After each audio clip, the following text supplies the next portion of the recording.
नमोस्तु नमोस्तु नमोस्तु। गुरुदेव, जब हम प्रथमान योग का अध्ययन करते हैं तो उसमें पूर्वाचार्यों ने श्रृंगार रस से स्त्री का वर्णन किया है। तो जो चीज़ उन्होंने देखी नहीं, अनुभव नहीं किया, उसकी इतनी कैसे उन्होंने डिटेलिंग दी और इस चीज़ की आवश्यकता उन्हें क्यों लगी कि इतनी डिटेलिंग में उसका वर्णन उन्होंने किया? देखिए, बहुत ही गंभीर बात आपने उठाई है और इसे ठीक तरीके से समझने की आवश्यकता है। हमारे आचार्यों ने जो ग्रंथ लिखे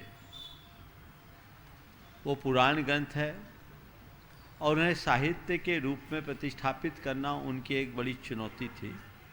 वो एक युग था जब साहित्य किसी भी परंपरा की प्रतिष्ठा का सबसे बड़ा आधार था और किसी भी साहित्य को अच्छे साहित्य का स्तर दर्जा तभी मिलता था जब उसमें सभी रसों का सांगोपांग विवेचन होता था। तो हमारे आचार्यों ने भी 9 रसों का सांगोपांग वर्णन किया, अन्यथा हम साहित्य के क्षेत्र में पीछे रह जाते और उस समय राजा महाराजाओं के यहाँ राजकवियों को बड़ा सम्मान मिलता था। अगर हम साहित्य में कमज़ोर हो जाते तो हमारे धर्म प्रभावना में बाधा आती। उसको ध्यान में रखते हुए साहित्य में 9 रसों का वर्णन किया गया। एक दृष्टिकोण तो ये था। दूसरा दृष्टिकोण, उन्होंने जो रस लिखा वो राग से वैराग्य की ओर बढ़ने के लिए लिखा। स्त्री के शरीर का वर्णन, भोगोपभोग की बातें, मौज मस्ती की बातें उनने खूब रस लेकर लिखा, लेकिन निचोड़ कहाँ पहुँचाया? अंत में आपको लेकर कहाँ गए? राग से वैराग्य की ओर। तो जब तक व्यक्ति राग की चरम अनुभूति नहीं करता, वैराग्य की ओर बढ़ नहीं सकता। जैन परंपरा में एक महान आचार्य हुए, आचार्य जिनसेन, जिनके विषय में कहा जाता है वो आगर्भ दिगंबर थे, कपड़े ही नहीं पहने।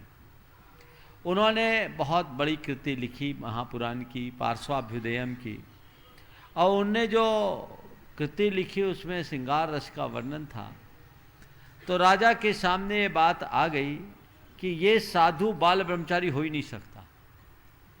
जिस तरह की बातें लिखी एक ब्रह्मचारी कैसे लिखेगा? तो एक चुनौती आई उनके सामने और राज दरबार में उन्हें अपने काव्य पाठ करने की बात की गई और आचार्य जिनसेन ने बीत राग भाव से अपने काव्य का पाठ किया और सब लोग दांतों तले उंगली दबाते रह गए। वो उनके ब्रह्मचर्य की सिद्धि का कारण बना। आपने पूछा है कि जो चीज़ों का अनुभव नहीं किया उसके बारे में कैसे लिखते हैं। देखिए, अनुभव 2 तरह का होता है, एक आँखों का अनुभव और एक अंतर का अनुभव। आँखों का अनुभव स्वल्पकालिक होता है और अंतर का अनुभव दीर्घकालिक होता है। जो मेधा और मनीषी के धनी होते हैं, मनीषा के धनी होते हैं, उन्हें अनुभव पाने के लिए सब कुछ देखने की जरूरत नहीं होती।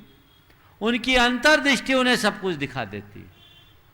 उनकी कल्पना में ऐसी क्षमता होती है कि वह सब कुछ को साकार करने में समर्थ हो जाते हैं।